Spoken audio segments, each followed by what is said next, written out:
Hello friends, রবিবার সন্ধ্যাবেলা হঠাৎই আমাদের দুজনের প্ল্যান হলো আমরা তারকেশ্বর যাব।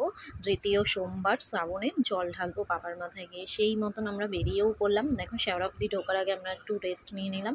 এবার শেওড়াফুলি গিয়েই আমরা একটা ঘাট থেকে জল তুলে নিয়েছি। জলটাকে ঘটিতে জল নিয়ে আমরা ওটাকে গাড়িতে বেঁধে সেট করে নিয়েছি। দেন আমাদের জার্নি আবার স্টার্ট করেছি। দেখো কি অন্ধকার গুটগুটে একটা রাস্তা দিয়ে আমরা যাচ্ছি।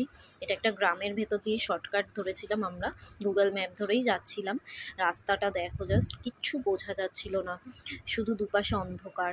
তারপরে আমরা পৌঁছে গেলাম, দেখতেই পাচ্ছ লোক দেখে যে আমরা একদম মন্দিরের গেটের কাছাকাছি পৌঁছে গেছি। ভিড় এত, দেখো এত লাইন বলে বোঝাতে পারবো না। তারপরে আমরা একটা 100 টাকা করে ভিআইপি লাইনের জন্য লাইন দিয়েছি।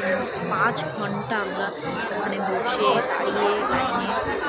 দাঁড়িয়ে রয়েছি কখন মন্দির খুলবে। ঠিক ভোর 4টের সময় যখন মন্দির খোলে তখন দেখো আমরা যাচ্ছি জল ঢালতে। আর আমরা লাকিলি ব্রহ্ম মুহূর্তেই জল ঢেলেছি বাবার মাথায়।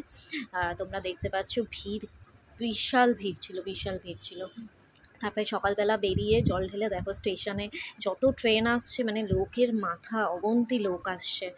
স্টেশনে বসার বা দাঁড়ানোর কোনো জায়গা নেই। তারপরে এত সুন্দর একটা দেখো আমি বাঘ দেখতে পেলাম, গণপতি বাপ্পার। সব থেকে বেস্ট এটা আমার লাগলো।